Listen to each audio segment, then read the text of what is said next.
Fans around the world, thank you for joining me once again here on Talk and Fight for another exciting episode of Boxing News today. But I obviously need another coffee. All right, here we go. We're going to start off with a couple of results. The first one, courtesy of Roy Jones Jr. Two hot prospects, trained and promoted by ring legend Roy Jones Jr., were victorious on Thursday night at Legends Casino in Toppenish, Washington. In the main event, undefeated hometown super middleweight favorite Andrew Murphy, 8-0, 5 knockouts, successfully defended his NBA Americas title against Devontae McDonald, 5-3, 1 knockout, with a hard-fought 8-round unanimous decision. Also undefeated super featherweight Mandeep Jangra, 7-0, 4 knockouts, defeated Gerardo Esquivel, 5-4, 1 knockout by 10-round unanimous decision to claim the vacant NBA Intercontinental title. Good news. Elsewhere, I want to tell you about what happened in Montreal, which I've been talking about for the past couple of days. Undefeated super middleweight contender Eric Bazignan, 32-0, ranked in the top 5 by all 4 major sanctioning organizations, scored a third-round knockout over Billy Godoy, 41-7, on Thursday night at the Casino de Montreal in Montreal, Canada. Bazignan dropped Godoy for the count with 2 big hands in time with 2 minutes, 23 seconds of that third round. Unbeaten light heavyweight Albert Ramirez, 18-0, 15 knockouts, had to work hard to defeat Artur Ziaditov, 15-2, by the way, by 10-round unanimous decision. Judges weren't giving Ziaditov anything, as it was not a lopsided bout at all. In a non-title bout, NABF super lightweight champ Steve the Dragon Claggett, 38-7-2, pounded on Marcos Gonzalez for 2 rounds, and Gonzalez did not come out for round number 3. Claggett is rated WBC number 8, number 14 in WBO, and IBF has him at number 15. So good for Claggett. All right, another Canadian, I believe, from Calgary. Rebounding from consecutive losses, Canadian female junior middleweight favorite Mary Spencer, 8-2, got back in the win column with a first-round technical knockout over Sonia Dreiling, 6-4. Dreiling didn't come out for round number 2. Good news for Mary Spencer, a former Olympic competitor for Canada and a great amateur, and now on her way in the professional ranks. Rebounding from consecutive losses, Canadian female,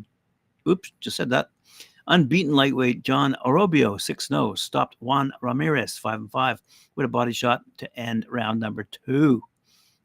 Unbeaten super middleweight Wilkins Mathieu, 7-0, punished late sub Oscar Quintano, 6-5, until Soto's corner waved the towel in round number 4.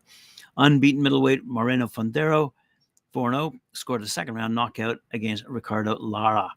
Fondero dropped Lara once in round 1 and twice in round 2. So a great fight night over in Montreal. Let's hear more from Eye of the Tiger as the year progresses. Looks like Jaime Munguia and John Ryder had a final press conference before their tilt. Undefeated super middleweight Jaime Munguia, 42-0, and John the Gorilla Ryder, 32-6, promoted by Eddie Hearn, faced off at a final press conference ahead of their clash for the WBC silver title at Footprint Center in Phoenix, Arizona. Streamed worldwide on DAZN. Said Munguia, I know that John Ryder's a tough fighter. He has lost and he has won close fights, but I'm ready. I'm ready to do this on Saturday. Go Mexico. John Ryder, it's been a fight long in the pipeline, he said. I'm glad we're fighting. It's a fight like I needed since the Canelo defeat, and I want to continue operating at the level I've been operating at. This is the fight to kick me on and push me in my career, he said. We're going to get to this Amazon card now. Big news. It's official. The era of Amazon Prime Boxing begins March 30th. The inaugural pay-per-view event will take place at the T-Mobile Arena in Las Vegas, with a lineup headed by Australian Tim Sayu and Keith Thurman. As well, we're going to see Rolly Romero take on Isaac Pitbull Cruz, which creates a bit of an issue for Ryan Garcia, which I'll get to in a second. And Erislandi Lara takes on Michael Zarafa. Sebastian Fundora versus Sergio Bohachok rounds out the card. The WBO would not sanction the Sayu Thurman tilt, so will not be a title affair. Said Thurman, I'm back in action. I'm happy to be part of this first event with PBC on Prime Video. Tim stands out as an exceptional fighter, and I've always had admiration for his performances. His distinctive style provides a perfect stage for me to exhibit the relentless dedication I poured into training, refining my skills, and fortifying my mental game. This fight promises a spectacular showdown between two of the most electrifying fighters in the sport, an event that demands attention. Good things come to those that wait. Them days are over, he said. Bright lights and action are up ahead. Let's shake up the world of boxing one more time on Prime Video. That would be Amazon Prime Video. So that created a bit of a reaction, courtesy of our good friend Eddie Hearn, who was quite critical of the headliner for the event. Hearn has doubts that a non-title fight between Sayus, 24-0, 19 knockouts, who doesn't have a large following in the United States, and the 35-year-old Thurman, 30-1, a fighter who hasn't fought in 2 years. He doesn't think that's the right matchup to headline this pay-per-view event. And he doesn't say who he feels should be in the main event on March 30th, but he clearly thinks Thurman and Sayu lack the star power needed to attract U.S. fans to purchase the event, and I assume UK fans as well. If this were 2016, having Thurman on pay-per-view would make sense, but not now, he says. Fans haven't seen one time in years, and he doesn't possess the name recognition needed for pay-per-view. He'd be a decent undercard fighter in the same realm as 40-year-old Erslan Lara, who was also on that March 30th card, as I just mentioned. Hearn feels that boxing fans won't purchase the May 30th event on Amazon Prime pay-per-view without a flagship main event. He says it doesn't work putting on a bunch of good fights if the main event isn't one that people feel is worthy of pay-per-view. Money talks, bullshit walks. Thurman used to be a popular fighter many years ago, but he's now been forgotten by fans mainly due to his inactivity. One-time Thurman has fought 3 times in the last 7 years, and younger fans just don't know who he is. To them, Thurman's just an old, bald, middle-aged looking guy, and that will not register with them to get them interested in purchasing the March 30th event on Amazon Prime. That came to us courtesy of Cameron out of BoxingNews24.com. Great story. And of course, Eddie Hearn's no stranger to the comments he makes here on Talkin' Fight. Alrighty, Ryan Garcia, though, had some comments. It looks like his next fight will be on April 20th, and it's a big fight, says promoter Oscar De La Hoya, who isn't saying who the highly ranked number 4 WBA, number 5 IBF, number 6 WBC, and number 9 WBO Garcia, 24-1, who that highly ranked contender would be, but it'll be someone big, assures Oscar De La Hoya. Garcia lost his chance to fight WBA light welterweight champion Rolando Rolly Romero, who surprised him by negotiating a fight with Isaac Pitbull Cruz, as I just mentioned, for March 30th, as I just mentioned, on Amazon Prime pay-per-view. De La Hoya hasn't given up on matching Ryan against Rolly, saying they can still fight after Romero defends against Cruz. Said De La Hoya, we have April 20th. That's our date. I'm going to announce something really, really big when it gets signed.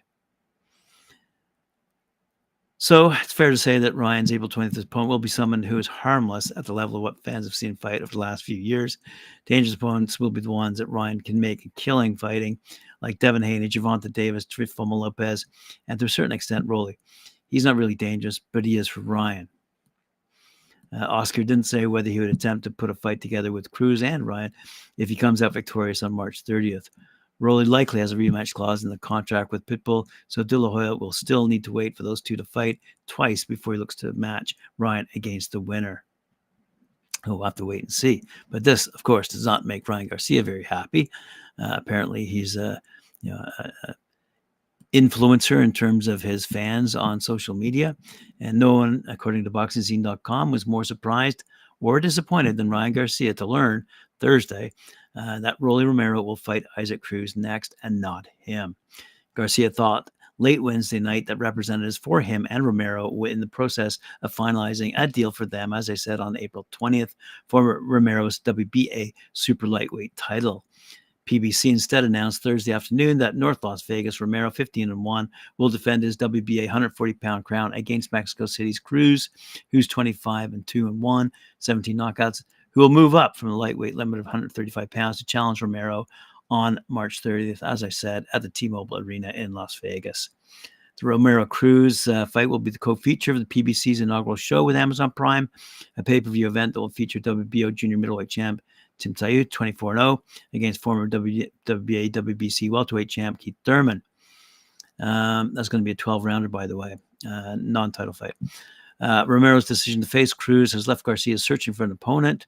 The Victorville, California native announced on social media early this month, go figure, that he instructed his promoter, Oscar De La Hoya, to pursue a showdown with Romero rather than the fight he initially stated that he wanted with rival Devin Haney, who's 31-0, as I just said, 15 knockouts.